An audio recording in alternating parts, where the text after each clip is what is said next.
हमला कर रहे हो? हम लोग देखो तो गलती नहीं करेंगे, हाँ? कभी गलती नहीं करेंगे। क्यों गोली चला दी है पुलिस के ऊपर? सर हम लोग भागना चाह रहे थे कि फायर करके ये निकल सब गलत है जाएंगे। ना? ये गलती वहाँ की है, अपराध गलती करो है। फिर दूसरी अपराध कर रहे हो? गलती हो गई सर। वो प्यार से लेके आ रहे थे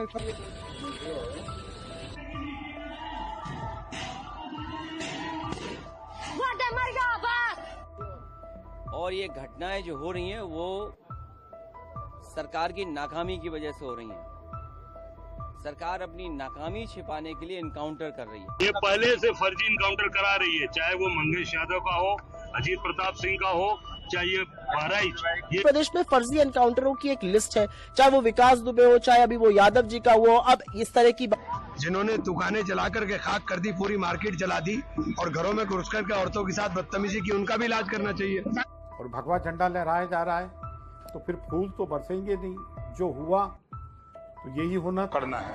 अपराध अगर करना है तो अंदर जमीन के अंदर रहना पड़ेगा या ऊपर जाना पड़ेगा या तो जेल में। हमको डर है कि उनको फर्जी इनकाउंटर दिखा के उनकी हत्या कर दी जाएगी। राम गोपाल की पत्नी जिनकी आज से 4 दिन पहले हत्या हुई है, हम न्याय मांग रहे हैं, जो न्याय में मिल नहीं रहा है। यूपी के बहराइच के महाराजगंज में मां दुर्गा की मूर्ति विसर्जन जुलूस में डीजे को लेकर हुए बवाल में मंदसौर निवासी रामगोपाल मिश्रा की गोली मारकर हत्या कर दी गई थी। इस मामले में पुलिस ने 5 और लोगों को गिरफ्तार किया है। इनमें मुख्य आरोपी सरफराज और तालीम को एनकाउंटर में गोली लगी है। दोनों को अस्पताल में भर्ती कराया गया है। बहराइच को हिंसा की आग में झोंकने वाले मुख्य आरोपी सरफराज का गुरुवार को पुलिस एनकाउंटर हो गया। सरफराज साथियों के साथ अपनी ससुराल नेपाल भागने की फिराक में था। सरफराज के साथ मोहम्मद तालीम नाम के एक और आरोपी को भी गोली लगी है, जबकि 5 अन्य गिरफ्तार कर लिए गए हैं। यूपी एसटीएफ ने इस एनकाउंटर को अंजाम दिया। मां दुर्गा की मूर्ति विसर्जन के दौरान हुए संघर्ष में रामगोपाल मिश्रा को गोली मारने के बाद सरफराज का परिवार मौके से भाग गया था, लेकिन इंटरनेट बंद हो जाने के बाद जब आरोपियों ने मोबाइल फोन से सामान्य कॉल किया तो उनकी लोकेशन ट्रैक हो गई और पुलिस ने उन्हें घेर लिया। पुलिस ने नेपाल बॉर्डर पर इनका एनकाउंटर किया। नेपाल सीमा के पास हांडा बसहेरी नहर के पास ये एनकाउंटर हुआ। इस घटना में आरोपी सरफराज और तालीम को गोली लगी है। गिरफ्तार 5 आरोपियों में से पहले 2 आरोपियों की निशानदेही पर मर्डर में इस्तेमाल हुए हथियार की बरामदगी के लिए जब पुलिस टीम उन्हें लेकर गई तो उनके द्वारा वहां रखे हथियारों से पुलिस पर फायरिंग कर दी गई। जवाबी फायरिंग में दोनों के पैर में गोली लगी है। इस मुठभेड़ में दोनों आरोपी गंभीर रूप से घायल हुए हैं। मर्डर में इस्तेमाल किया गया लोडेड राइफल और उसके साथ एक कट्टा भी बरामद हुआ है। गोली लगने के बाद जब आरोपियों को पुलिस ले जा रही थी तो इस दौरान आरोपी अपने जुर्म को कबूल करते हुए पुलिस वालों से माफी भी मांग रहे हैं। पुलिस के ऊपर हमला कर रहे हो? हम लोग देखो तो गलती नहीं करेंगे, हाँ? कभी गलती नहीं करेंगे। क्यों गोली चला दी है पुलिस के ऊपर? सर हम लोग भागना चाह रहे थे कि फायर करके ये निकल सब गलत है जाएंगे। ना? ये गलती वहाँ की है, अपराध गलती करो है। फिर दूसरी अपराध कर रहे हो? गलती हो गई सर। वो प्यार से लेके आ रहे थे, इतना भरोसा नहीं था तुम लोगों पर कि इस तरह करोगे। चलो फिर गाड़ी को गाड़ी को। अरे गाड़ी एनकाउंटर के बाद दोनों अपराधियों को इलाज के लिए हॉस्पिटल ले जाया गया। नानपाड़ा सीएचसी के डॉक्टर अरशद सिद्दीकी ने बताया कि पुलिस घायल अवस्था में सरफराज और तालीम को लेकर आई थी। दोनों के पैर में गोली लगी है। प्राथमिक इलाज के बाद दोनों को जिला अस्पताल रेफर कर दिया गया है। तो व्यक्ति आए थे हमारे यहाँ, जो 2 लोग, एक सरफराज करके नाम है और एक तालीम करके, मोहम्मद तालीम। तो दोनों के, एक के दाएं पैर में एक के बाएं पैर में। क्या स्थिति है सर? स्थिति दोनों की सही है कहाँ भेजा गया सर? थोड़ा जो गोली है, गोली अभी भी अंदर ही है क्योंकि एग्जिट पॉइंट उसमें नहीं दिखा है। बाकी हमने डिस्ट्रिक्ट हॉस्पिटल बहराइच के लिए रेफर कर दिया है, वहाँ एक्सरे और फर्दर मैनेजमेंट के लिए। स्थिति दोनों की नॉर्मल है। कब लेके आए थे यहाँ पे? 2:35 के करीब, दोपहर में 2:35। इस एनकाउंटर से पहले बुधवार की रात एक और आरोपी जहीर को पुलिस ने गिरफ्तार किया था। इसके साथ ही पुलिस रामगोपाल मिश्रा की हत्या में अब तक 60 आरोपियों को गिरफ्तार कर चुकी है। इस एनकाउंटर पर बहराइच एसपी वृंदा शुक्ला ने कहा कि रामगोपाल मिश्रा की हत्या के नामजद आरोपी मोहम्मद फहीम, मोहम्मद तालीम उर्फ सबलू, मोहम्मद सरफराज, अब्दुल हमीद और मोहम्मद अफजल की गिरफ्तारी की गई है। हत्या में जो हथियार इस्तेमाल किया गया था उसकी बरामदगी के लिए नानपाड़ा इलाके में सरफराज और तालीम उर्फ सबलू को ले जाया गया था, जहां पर इन्होंने हथियारों से पुलिस टीम पर फायरिंग कर दी। जवाबी कार्रवाई में दोनों को गोली लगी है। एसपी वृंदा शुक्ला ने बताया कि सभी के खिलाफ रासुका के तहत कार्रवाई की जाएगी। लेकिन रासुका होता क्या है, इसके बारे में हम आपको बताएं उससे पहले एसपी वृंदा शुक्ला को सुन लेते हैं। उर्फ रिंकू और मोहम्मद तालिम उर्फ सबलू, इनकी निशानदेही पे जब पुलिस की टीम नानपारा क्षेत्र में मर्डर वेपन की रिकवरी के लिए गई तो वहां पे इन्होंने मर्डर वेपन को लोडेड हालत में रखा हुआ था, जिसको लेकर पुलिस पर फायर किया गया। पुलिस ने अपनी आत्मरक्षा में जवाबी फायरिंग की, जिसमें इन दोनों को गोली लगी है। ये घायल हुए हैं, इनको उपचार के लिए पहुंचा दिया गया है और जो अन्य 3 अभियुक्त हैं उनको भी हमने हिरासत में ले लिया गया है। आज 5 को औपचारिक रूप से गिरफ्तार किया गया है। सभी के खिलाफ ठोस कार्रवाई की जाएगी। रासुका की कार्रवाई भी जल्द इनके विरुद्ध अमल में लाई जाएगी और अन्य जो अभियुक्त हैं उनकी तलाश भी जारी है। हमारी टीम्स ग्राउंड पे लगी हुई है। जी अभी उपचाराधीन है, घायल है, मौत किसी की नहीं हुई है। एसपी वृंदा शुक्ला ने सभी अपराधियों पर रासुका के तहत कार्रवाई की बात कही है, लेकिन रासुका होता क्या है, चलिए रासुका के बारे में भी थोड़ा जान लेते हैं। दरअसल रासुका को राष्ट्रीय सुरक्षा कानून यानी नेशनल सिक्योरिटी एक्ट यानी कि एनएसए भी कहते हैं और इस कानून के तहत ऐसे व्यक्ति को एहतियातन महीनों तक हिरासत में रखने का अधिकार है जिससे प्रशासन को राष्ट्रीय सुरक्षा और कानून व्यवस्था के लिए खतरा महसूस हो। इस कानून के तहत केंद्र और राज्य सरकार किसी भी संदिग्ध नागरिक को हिरासत में ले सकते हैं।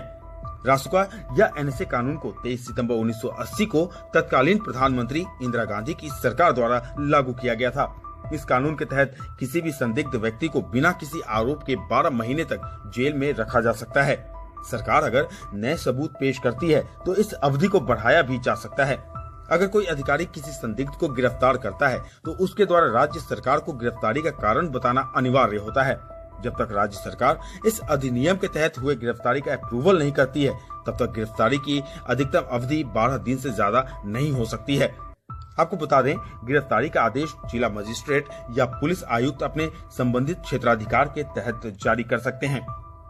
इधर बहराइच के हिंसा प्रभावित महाराजगंज कस्बे और उसके आसपास हालात सामान्य होते दिख रहे हैं और इंटरनेट सेवा भी बहाल कर दी गई है। इसी बीच बहराइच हिंसा से जुड़ा एक नया वीडियो भी सामने आया है जो काफी भयावह है। बहराइच में हुई हिंसा में रामगोपाल मिश्रा को गोली लगने का वीडियो काफी तेजी से सोशल मीडिया पर वायरल हो रहा है।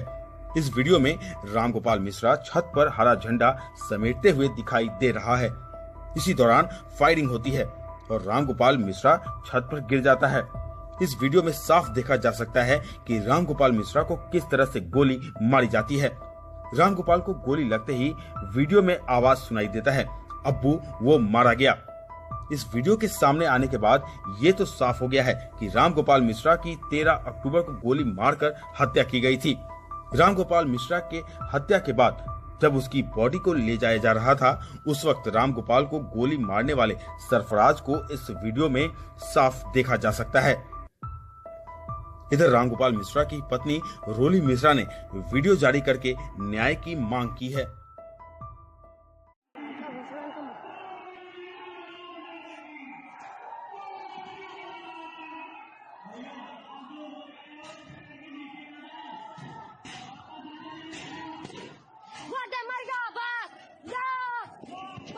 रामगोपाल की पत्नी जिनकी आज से 4 दिन पहले हत्या हुई है, हम न्याय मांग रहे हैं। जो न्याय हमें मिल नहीं रहा है, पुलिस प्रशासन हमें न्याय नहीं दिला रही है।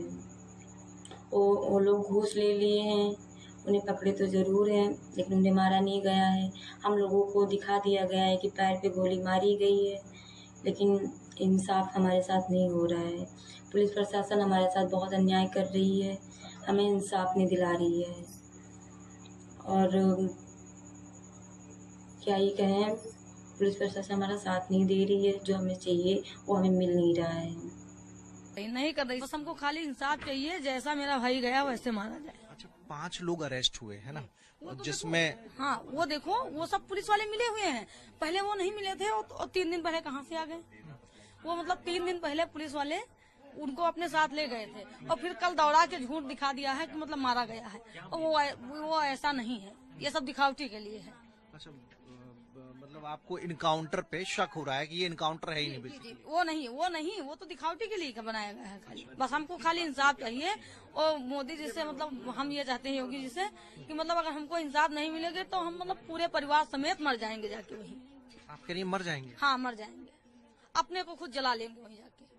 हमको खाली इंसाफ मिलना चाहिए, हमको पैसे नहीं चाहिए। कि 1-2 मीटर का कपड़े फाड़ने की सजा मौत होती है, इतनी दर्दनाक मौत दी जाती है, तो आप ये बताइए कि मूर्तियों पर पत्थर चलाने की सजा क्या होगी और उसको इतनी दर्दनाक से मौत देने की सजा क्या होनी चाहिए?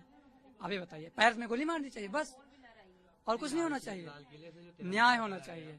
न्याय का मतलब ये कि वो मर गया है, किसी का बेटा गया है और इस पर राजनीति करने की कोई जरूरत नहीं है। जिसका बेटा गया है उससे दर्द पूछिए, जिसका भाई गया उससे दर्द पूछिए। इसमें नेता जो नेता बैठे हुए हैं, आप तो सब बोलने आ गए, जब वो मरा था तब कोई नहीं बोला था।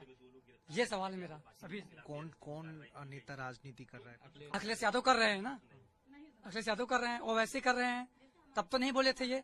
वो मरा क्यों, उसे क्यों मारा गया? लगी है, हमारे पति के सीने पे गोली लगी थी, उनके सीने पे गोली नहीं लगी है।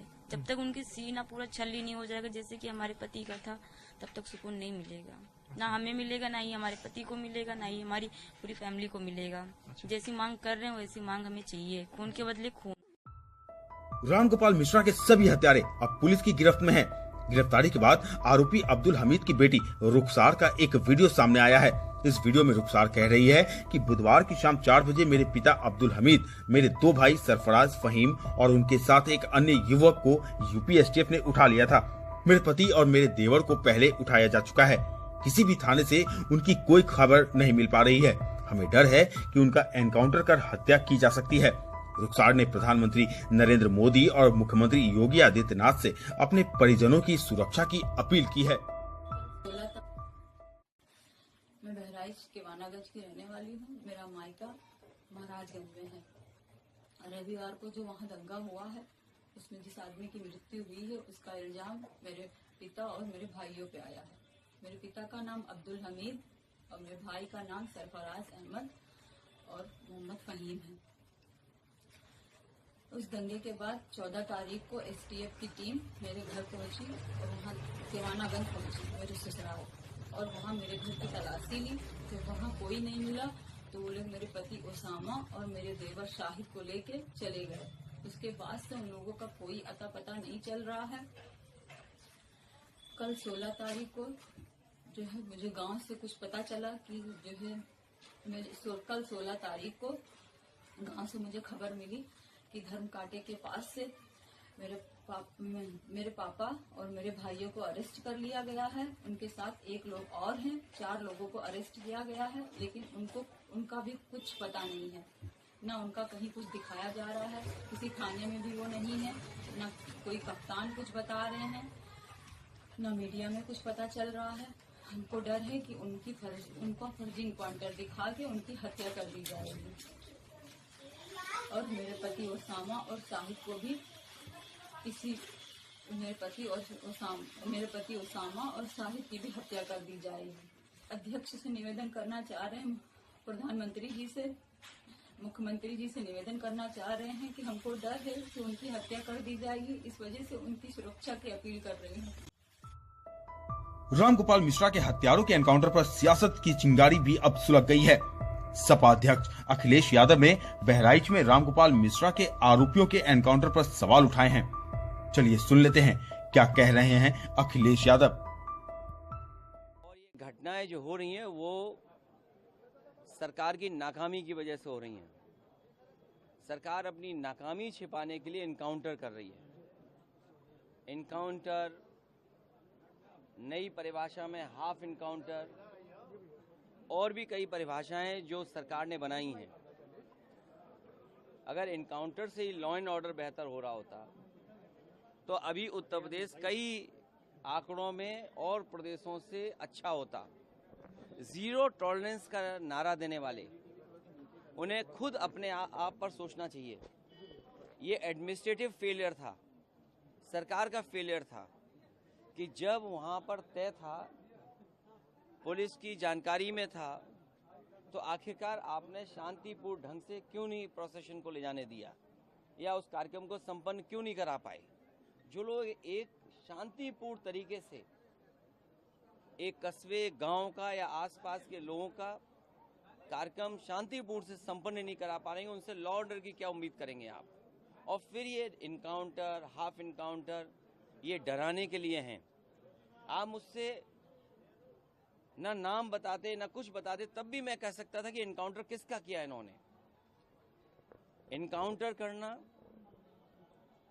और नफरत को बढ़ावा देना, ये सरकार को नया तरीका मिल गया है काम करने का। ये अपनी सब नाकामी छिपा रहे हैं। अखिलेश यादव के बाद ऐसा लगा कि कांग्रेस की पूरी टीम योगी सरकार पर एक साथ हमलावर हो गई। यूपी कांग्रेस प्रदेश अध्यक्ष अजय राय से लेकर कांग्रेस के कई सांसद एक सुर में फर्जी एनकाउंटर और लॉ एंड ऑर्डर का राग छेड़ दिए। फर्जी इनकाउंटर करा रही है, चाहे वो मंगेश यादव का हो, अजीत प्रताप सिंह का हो, चाहे ये बहराइच, ये केवल और केवल अपनी फेलिवर को, अपनी कमियों को छिपाने के लिए किया। इसमें जो पीएम रिपोर्ट आई है रामगोपाल की, उसमें जो है उसके साथ में दरिद्री ऐसी चीजें दिख रही है। देखिए, जो भी मैं कहता हूँ क्या कैसे उखड़े, पूरी सरकार फेल है। सरकार ने कोई इंतजाम नहीं किया और सरकार केवल और केवल दंगा कराना और फर्जी इनकाउंटर कराना। सर, क्या उपचुनाव में साथ में चुनाव लड़ेंगे? मिलकर जमदारी के भाजपा को हराएंगे 10 से। होना चाहिए जिन्होंने दंगाइयों ने भीड़ ने सारी दुकानें जला करके खाक कर दी। जी, दंगाई तो दंगाई है। दंगाई को आप किसी धर्म के साथ क्यों जोड़ते हो? जिन्होंने दुकानें जला करके खाक कर दी, पूरी मार्केट जला दी और घरों में घुस करके औरतों के साथ बदतमीजी की, उनका भी इलाज करना चाहिए। प्रदेश में कानून व्यवस्था का बुरा हाल है। उत्तर प्रदेश में कानून व्यवस्था पूरी तरह से ध्वस्त हो चुकी है। उत्तर प्रदेश में कानून व्यवस्था ने दम तोड़ दिया। उत्तर प्रदेश में इतना भीतर घात है बीजेपी में, इतना योगी जी की कुर्सी खतरे में है और डावाडोल स्थिति है कि वो उसी को बचाने में लगे हुए हैं। उत्तर प्रदेश में फर्जी एनकाउंटरों की एक लिस्ट है, चाहे वो विकास दुबे हो, चाहे अभी वो यादव जी का वो, अब इस तरह की बातें। मेरा अपना मानना है कि जिस प्रदेश में एडीजी लॉ एंड ऑर्डर को दंगा होने के 48 घंटे बाद बंदूक लेके सड़क पे चलना पड़े, वहां की कानून व्यवस्था आप समझ सकते हैं। उत्तर प्रदेश में हम बार बार शांति बहाल करने की अपील कर रहे हैं। बहराइच के हालात सामान्य होने चाहिए, सामान्य होने के अलावा वो बद से बदतर होते जा रहे हैं। और ये सच है कि उत्तर प्रदेश की जो पुलिस एक रूट पर व्यवस्था नहीं कर सकी, वो एनकाउंटर करने में सबसे आगे रहती है। चप्पल पहन के करना पड़े फिर भी दौड़ के एनकाउंटर करते हैं। देखिए, सरकार, उत्तर प्रदेश की सरकार जो है फर्जी एनकाउंटर करने की माहिर सरकार है। देश कानून से चलता है, संविधान से चलता है और संविधान की शपथ लेने वाले जब उसमें विश्वास न करें, मैं किसी भी अपराधी का पक्षधर नहीं हूं। अपराधी को सख्त से सख्त सजा मिलनी चाहिए जो उसने अपराध किया, लेकिन उसका जो भारत के संविधान में बाबा साहब डॉक्टर भीमराव अंबेडकर ने जो व्यवस्था दी है, उस व्यवस्था के अनुसार उस अपराधी को सजा मिलनी चाहिए। रामगोपाल मिश्रा के हत्यारों के एनकाउंटर के बाद मुस्लिम पक्ष की तरफ से भी रिएक्शन सामने आया। अजमेर दरगाह के सेक्रेटरी सरवर चिश्ती ने रामगोपाल मिश्रा की हत्या को जायज ठहराया। चिश्ती ने कहा, फूल नहीं बरसेंगे, जो हुआ वही होना था। झंडा लहराया जा रहा है तो फिर फूल तो बरसेंगे नहीं, जो हुआ तो यही होना था। न्यूटन्स लॉ ऑफ मोशन है, for every action there is equal and opposite reaction. ये कुदरत का कानून है। आप घरों में भी घुस जाओगे, डीजे पे गालियां भी बकोगे, धर्म को भी गालियां बकोगे, हमारे लोगों को भी गालियां बकोगे, एक समुदाय, मुसलमान समुदाय को गाली बकोगे और फिर ये भी कहोगे कि मुसलमान रिएक्ट ना करें। योगी सरकार पर हुए हमलावर विरोधियों को जबरदस्त जवाब दिया यूपी सरकार में मंत्री ओपी राजभर ने। ये क्या कहेंगे जब पुलिस के ऊपर कोई पुलिस पकड़ने जाएगी, अगर कोई पुलिस के ऊपर गोलियों की बौछार करेगा तो पुलिस जो है उसको जो है माला पहनाएगी या फूलों की वर्षा करेगी। पुलिस हमेशा उनको गिरफ्तार करने का, अपराधी प्रवृत्ति के लोगों को गिरफ्तार करने जाती है। अगर वो हरकत करते हैं तो पुलिस की तरफ से फायरिंग होती है। वो चाहे मरे, जिंदा या मुर्दा, उनको पकड़ना है। अपराध अगर करना है तो अंदर जमीन के अंदर रहना पड़ेगा या ऊपर जाना पड़ेगा, या तो जेल में, और नहीं तो कायदे से जिस तरह कानून चल रहा 7.5 साल से, उसी तरह देश प्रदेश में व्यवस्था रहनी चाहिए। पैर में गोली मारी गई दोनों आरोपियों के, क्या कहेंगे? इस नाते मारी गई है कि उनको पकड़ करके और सबक सिखाया जाएगा। अभी तो गोलियां लगी है ना, और कुछ लगेगा। रामगोपाल मिश्रा पर फायरिंग अब्दुल हमीद के घर से हुई थी। अब्दुल हमीद जिसका नेपाल से भी कनेक्शन है, और रामगोपाल की हत्या के बाद इन सभी का नेपाल भागने का प्लान था। अब्दुल हमीद के एक बेटे की नेपाल में ससुराल है, उसके ऊपर भी केस दर्ज है और वो इंडिया से भागकर वहां रह रहा है। नेपाल में भी इनका सर्राफा का काम है। 13 अक्टूबर को रामगोपाल मिश्रा के साथ जो बर्बरता की गई थी उसे कुछ लोग अफवाह बताने में जुट गए हैं। ऐसा कहा जा रहा है कि रामगोपाल को सिर्फ गोली मारी गई थी, उसे टॉर्चर नहीं किया गया था। रामगोपाल के साथ उस दिन किस तरह से बर्बरता की गई थी उसका पता चलेगा बहराइच के चीफ मेडिकल ऑफिसर की बातों को सुनकर। मेरी जानकारी में जो तथ्य आए हैं उसके हिसाब से 25-30 के करीब छर्रे लगने के कारण अत्यधिक रक्तस्राव हुआ है और उस कारण उस व्यक्ति की मृत्यु हुई है। और चोटों के निशान जो बाईं आंख के ऊपर एक किसी कुंद चीज से लगने के कारण फटा हुआ चोट है और पैर के दोनों अंगूठों में चोट है। नाखून भी बताया जा रहा है, नाखून उखड़े हुए थे। नाखून का कुछ हिस्सा दोनों पैर का गायब है। करंट लगने की बात भी संभवतः उसके बारे में डिटेल में वो बता पाएंगे जिस टीम ने पीएम किया है, लेकिन ऐसा हो सकता है। महाराजगंज इलाके में स्थितियां अभी सामान्य हैं, लेकिन तनाव बरकरार है। एसटीएफ, एलआईयू और अन्य जांच एजेंसियां अन्य आरोपियों की गिरफ्तारी के लिए जगह जगह छापेमारी कर रही हैं।